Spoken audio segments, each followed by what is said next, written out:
Vocês sabiam que depois que uma pessoa morre, ninguém pode mexer no que é dela antes de ser feito o processo de inventário? Um monte de gente, isso acontece muito, tá? Às vezes a pessoa falece e a família começa a vender, a gastar o dinheiro ou fazer o que bem entender com o que a pessoa deixou. Mas isso não pode, isso é completamente errado.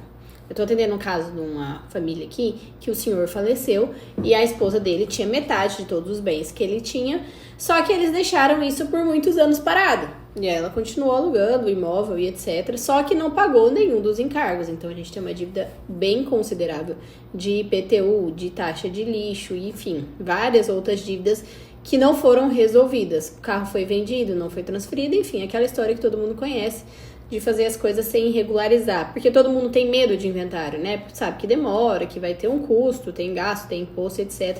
E foram deixando para depois. Nesse caso, então, como a dívida já está num valor bem considerável e a família não tem condições de dispor de toda essa quantia, agora a gente está fazendo um pedido para que a juíza autorize, o inventário já está aberto, mas para que a juíza autorize a gente a vender um desses imóveis para justamente pagar as dívidas, tanto desse mesmo imóvel como dos outros que estão em atraso, e para pagar o imposto, né? Porque toda essa herança para ser transmitida vai ter o imposto de TCMD, que é de mais ou menos 6% do valor dos imóveis, do valor do patrimônio.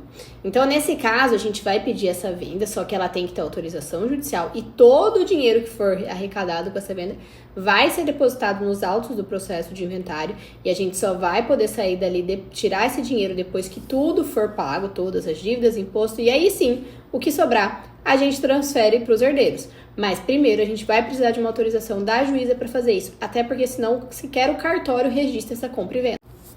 Nesse caso, o que teria sido interessante que a família fizesse? Antes mesmo de falecer, o autor da herança, esse senhor que eu tô contando para vocês, ele poderia ter feito um planejamento, né, sucessório, e ter doado esses imóveis para os filhos ainda em vida, mesmo com cláusula de usufruto, por exemplo, que garantiria que ele poderia usar e fruir desse imóvel até o falecimento. Mas nesse caso, se economizaria muito dinheiro. Porque, primeiro, todos esses valores que estão em atraso, quem fosse o titular do imóvel já teria que estar pagando isso. E, principalmente, a alíquota do imposto, né? A gente tem muita diferença do valor de imposto a ser pago. Se a pessoa faz uma doação ainda em vida, ela organiza tudo bonitinho, o imposto atualmente no Mato Grosso do Sul seria de 3% sobre o valor dos bens. Depois do falecimento, quando a gente fala em inventário, esse valor já é de 6% sobre o valor dos bens.